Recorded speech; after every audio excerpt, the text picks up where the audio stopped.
Ruang Lontara 2 dan Blue Lemon The Rindra Hotel, Makassar, Rabu 24 Juni, berubah menjadi pusat pertemuan bisnis internasional.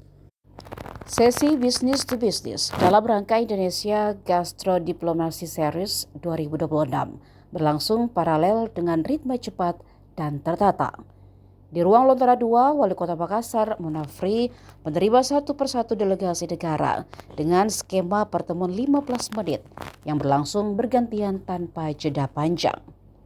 Nama-nama delegasi dari berbagai negara seperti Francisco Jose Masis Holdridge, Leona Bainivanua, hingga Yevgenia Sinkarenko terlihat aktif memaparkan peluang kerjasama, mulai dari investasi pariwisata, perdagangan, hingga penguatan rantai pasok komoditas. Di sisi lain, suasana lebih dinamis terlihat di ruang Blue Lemon, tempat puluhan meja negosiasi berjalan secara paralel. Sebanyak 12 hingga 13 meja aktif beroperasi bersamaan, mempertemukan delegasi dengan perusahaan-perusahaan lokal Makassar. Perusahaan seperti Kopi Leluhur, PT Toarko Jaya, PT Pelabuhan Indonesia atau Pelindo, hingga PT Kawasan Industri Makassar atau KIMA tampak bergantian melakukan presentasi peluang investasi kepada mitra internasional dari Filipina, Belanda, Meksiko, hingga Tunisia.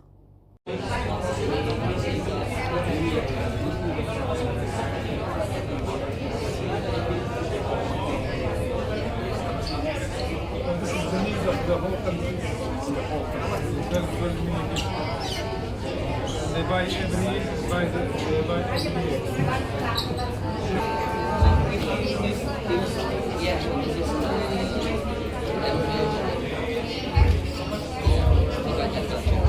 Can you explain?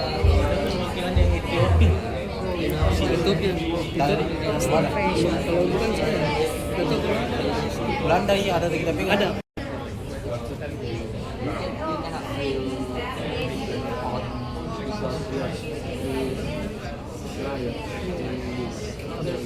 So this is one example.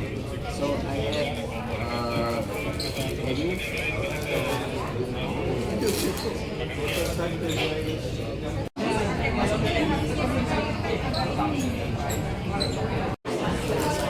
hero product.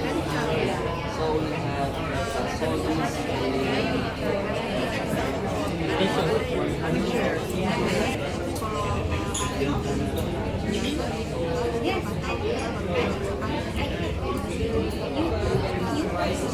Mulai dari pembukaan barangkali sudah dilaksanakan, terus itu ada sementara di Langsung dengan melibatkan ada pelaku usaha, begitu pula dari sektor pendidikan, dalam hal ini dari Universitas Hasanuddin.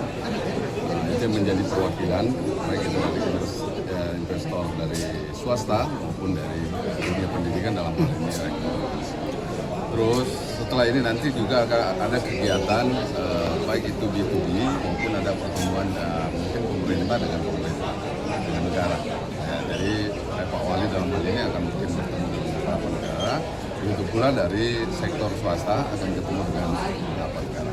Dan ini sudah terkonfirmasi dari awal, kita sudah kirimkan semuanya dan ini sudah terkonfirmasi. Untuk dia ketemu dari 20 ini ada yang memang berminat untuk melakukan penjajakan barangkali, kira-kira apakah nanti mungkin bisa dilanjutkan dengan pola kerjasama. Untuk kalau bisa dibocorkan Pak, apa-apa saja itu yang sudah menyatakan minatnya? Datanya nanti mungkin saya kirimkan pada teman-teman wartawan secara rinci supaya nanti tidak salah kita berikan informasi. Kalau pelaku usaha berapa banyak Pak? Pelaku usaha ini ada 20 pelaku usaha, tapi tidak semuanya juga dari negara-negara yang hadir ini berminat untuk melakukan komunikasi, penjajakan awal. Itu dari sektor mana saja Pak Kades? Ya, dari sektor perikanan, mungkin juga dari sektor, ada juga dari sektor kopi misalnya, bahan-bahan yang bumbu-bumbu yang lain. Ini juga yang menjadi perhatian dari negara-negara yang hadir. terkhusus dengan seafoodnya. Ya, dengan PT Bomar juga mungkin ada pembicaraan dengan PT Bomar dan ada juga dari PT MRS. Pak, selain Makassar kan ada juga dari kita undang kabupaten kota lain di Ya, Ancol. ya. Apakah mereka diberi juga ruang untuk presentasi keunggulan daerahnya atau seperti apa Pak? Pada kesempatan ini mungkin dari pemerintah kota tidak memberikan itu, tapi misalnya kalau mereka dalam pertemuan ini ada komunikasi dengan pihak negara-negara lain, itu kita berikan ruang, kita berikan tempat memang untuk mereka juga bisa ada komunikasi. Berapa banyak dari daerah lain Pak yang hadir hari ini? Totalnya ada 23 sebenarnya, tapi kebanyakan diwakili. Karena kepala daerah juga sekarang ini sementara ada acara di secara nasional, ya, sehingga banyak diwakili oleh, ada yang diwakili oleh wakil bupati dan ada diwakili juga oleh kadis.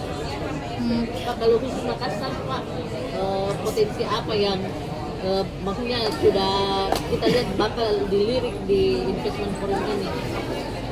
Saya kira yang paling besar adalah hasil perikanan barangkali, seafood, karena memang kita ini adalah lebih dominan di situ karena kita perairan maritim, dan itu barangkali yang menjadi komoditas yang unggulan yang kita tawarkan kepada para negara-negara yang akan. Kalau infrastruktur Pak dari segi Infrastruktur, memang juga ada negara yang akan berbicara dengan Bapak Wali Kota. Hanya itu mungkin nanti kita lihat perkembangannya dalam pembicaraan itu. Kalau sektor pariwisata gimana Pak? Sektor pariwisatanya? Ya, sektor pariwisata kan kami tadi sudah dijelaskan juga bahwa salah satu yang menjadi prioritas ke depan Bapak Wali Kota adalah menyangkut bagaimana pengembangan destinasi wisata Pulau Lanjutan. Nah, ini juga sudah ada dibuat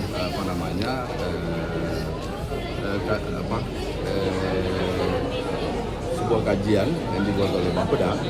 Nah, ini juga sudah ada dari Bapeda untuk melakukan kajian terhadap Pulau Lanjutan. Stadion dan sampah. Kalau stadion itu kan sudah pasti akan dilaksanakan dan itu memakai anggaran APBD. Itu 100% akan memakai anggaran APBD. Dan ini tidak ditawarkan lagi kepada pihak swasta. Tapi untuk kawasan Untia itu sendiri itu yang akan nanti ditawarkan kepada pihak swasta. Untuk Kira-kira sudah ada delegasi yang melirik ya? Belum, tapi ya kita berharap nanti mungkin ada perkembangan dalam pembicaraan yang di dalam. Ya. itu untuk kawasan bisnisnya Pak ya yang Ya, tawarkan. kawasan Untia.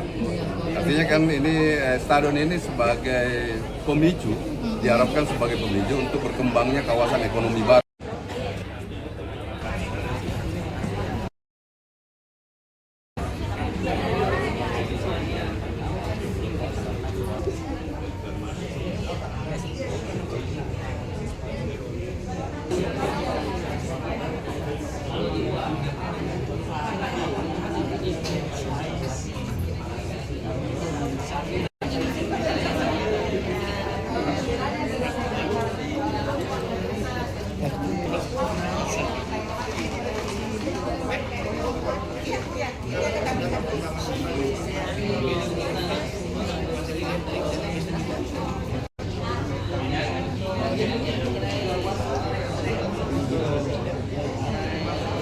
Download Tribun X sekarang, menghadirkan lokal menjadi Indonesia.